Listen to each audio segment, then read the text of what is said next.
Saudara-saudariku terkasih, salam sukacita untuk kita semua. Sudah kita memberi senyum hari ini, Selasa 10 Juni 2025, hari biasa pekan ke-10. Kita awali permenungan kita dengan tanda kemenangan Kristus. Dalam nama Bapa dan Putra dan Roh Kudus. Amin.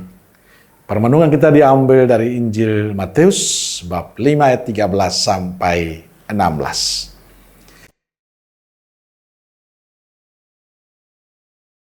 Kamu adalah garam dunia. Jika garam itu menjadi tawar, dengan apakah ia diasinkan? Tidak ada lagi gunanya, selain dibuang dan diinjak orang. Kamu adalah terang dunia. Kota yang terletak di atas gunung tidak mungkin tersembunyi. Lagi pula orang tidak menyalakan pelita lalu meletakkannya di bawah gantang, melainkan di atas kaki Dian, sehingga menerangi semua orang di dalam rumah itu. Demikianlah hendaknya terangmu bercahaya di depan orang, supaya mereka melihat perbuatanmu yang baik dan memuliakan Bapamu yang di sorga. Saudara-saudariku terkasih, ada sebuah ungkapan Romawi yang terkenal.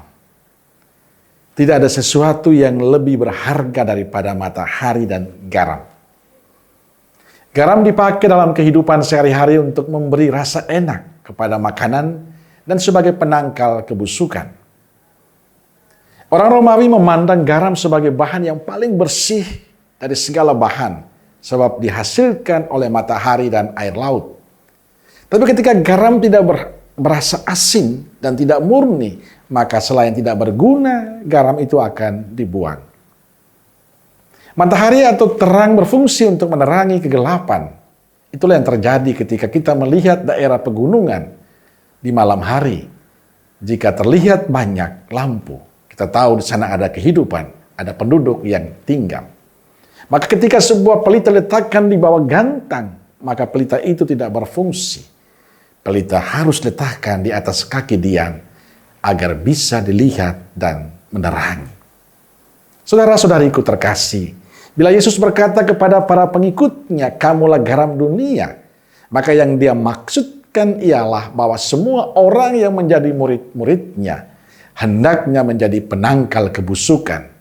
Itu berarti kehadiran dan hidup mereka hendaknya senantiasa membangun kesadaran, yakni kesejahteraan, kebahagiaan, dan kedamaian bagi semua orang.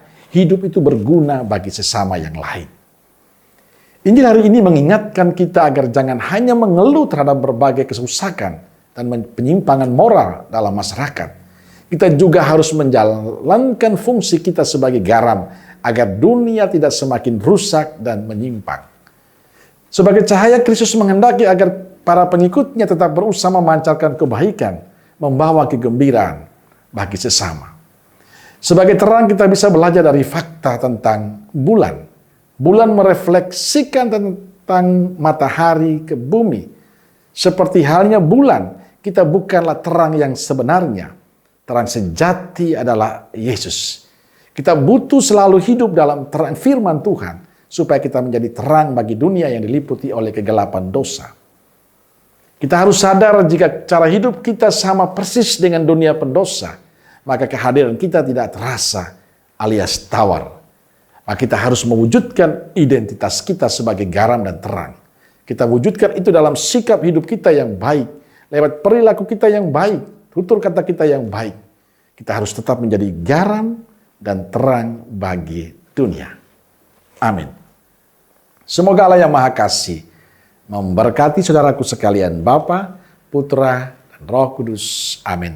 Keluarga Kudus Nazaret, doakanlah kami. Amin. Berkah dalam.